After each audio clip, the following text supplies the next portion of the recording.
lacks constitutional authority. The president has no constitutional basis for the order that he gave, sending armed forces into combat over Tripoli.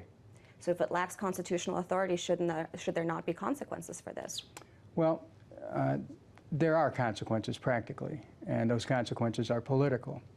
Whether Congress wants to cause the president to submit to a process for those consequences is unlikely. But I will say this, though, that we are in a fourth war here, fourth front, because you have to count Pakistan, plus Iraq and Afghanistan. When do these wars end? The United States does not have unlimited power here. We have to be very careful about making it appear that we're looking for opportunities to strike inside Muslim nations.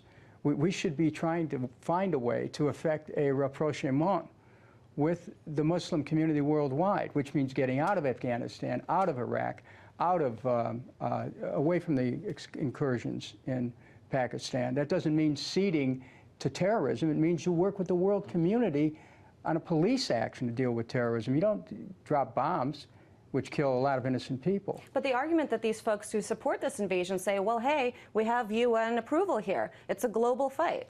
Okay. It's good that the UN is involved in security matters, except for one thing. When it comes to the United States, we have a prior process that trumps the UN, and that's called our Constitution, which requires that presidents have to get congressional approval to take our country into war. If the president feels there's an imminent or actual threat to the United States, he can move forward. This threat is to citizens in Libya. That's regrettable. But last I checked, Libya isn't one of our states.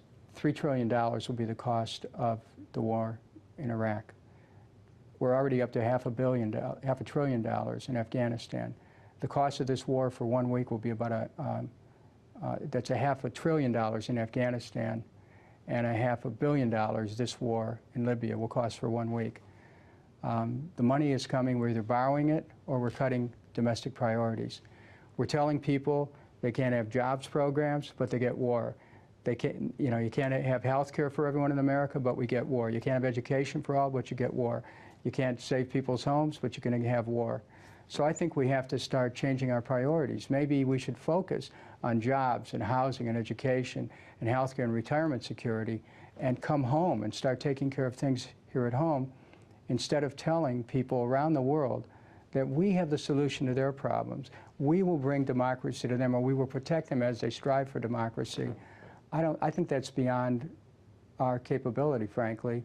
And what is within our reach is taking care of things here at home, and maybe we should start to focus here at home.